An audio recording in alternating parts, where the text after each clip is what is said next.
Hey friends, Mrs. McBride here. The focus of this week is going to be talking about encryption. What do you do when you want to send something secretively and you don't want anybody to know? Okay, so let's think about this. So I'm here in our packet. If you have it at home and you'd like to follow along, fantastic. So here we go. In your daily life, what things do you do or other people rely on for keeping a secret? Who are these secrets being kept from, and how are these things being kept secret? Okay, so if you don't want anybody to know something, what do you do? Well, think about like your password to your computer. You certainly wouldn't tell anybody. You probably wouldn't write it down. Okay, what would you do? How would you save it? Okay, so just some things to think about. So secrecy is a critical part of our lives in both big ways and small. As our lives are increasingly conducted on the internet, we want to be sure we can maintain the privacy of our information and control who has access to privileged information.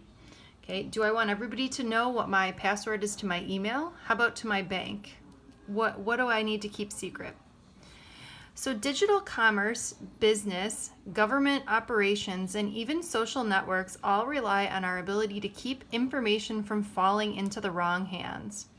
So recall, the internet is a public network, meaning that what we do on the internet is public. However, there are some things that we certainly can keep private. So packets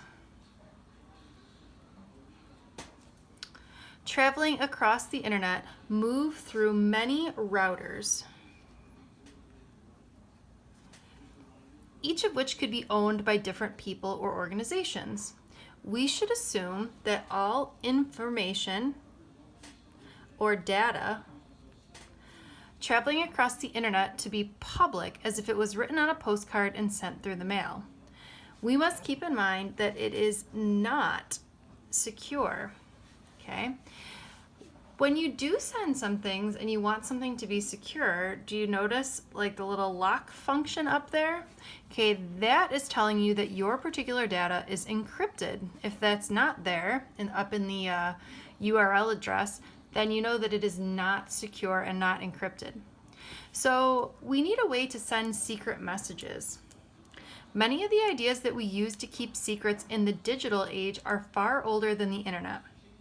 The process of encoding a plain text message in some sort of secret way is called encryption.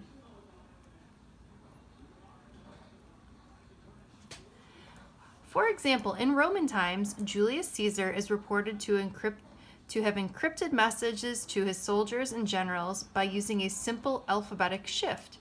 Every character was encrypted by substituting it with a character that was some fixed number of letters away in the alphabet. As a result, an alphabetic shift is often referred to as a Caesar cipher. So here's the one that we can practice with. So let's take a look at this particular message. All right, well, how could we decode this? Well, what a Caesar cipher is, it says, okay, well, and if I wasn't being lazy, I would write down all the letters, okay? Now we're going to shift. So now, let's try it. So instead of A being A, let's say B is now A. And that means C is now B. And D is C, and E is D, and F is E, and so on, okay? What does that make A? Z, okay? So if we were to do this, we would then go ahead and say, okay, well, in this particular thing here, I know E is really F, and I know C is really D, and I know A is really Z, right? And we could keep going. Now you might say to yourself, hey, this isn't going to make sense because there is no word that is something Z. Okay, so that's not right. So then what we could do is we could say, all right, well, that's not right. Okay, well, let's try shifting over this way. So now C is A, and D is B, and E is C, and F is D, okay, and then this one would be Y and Z. Okay, so instead, E, right, is really, oh, how could, okay. So if we're looking for, oh, let me go one more, all right? So if we look at this E, now this is really G, right? And this C is really E, right? And this Z is really B, okay? Then you're saying to yourself, are there any two-letter words that end with B? Nope. Okay, move again, all right? So I'll give you a hint. You can shift 13 places to the right, and you should be able to get your correct answer, all right? Let me know in the comments if you got the right answer. Good luck. Okay, what if the message is longer, but you had a computational tool to help you? Okay, that would be great. Okay, so this way right here is super tedious. Can you get the right answer? You sure can. Okay, if you had a computer to help you, the computer would go faster. So that means that really the Caesar cipher is not a very good way to encrypt your data because it can be easily cracked, right? So we have different ways of encrypting data, and we'll start talking about that for the rest of our particular unit.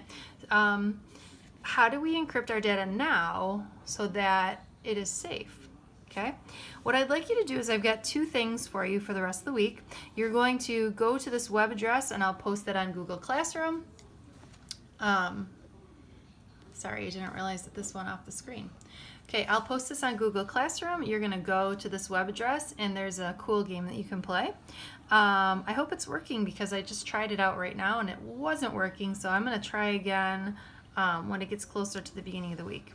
Okay? And then I also have a reading for you and some questions that go along with the reading.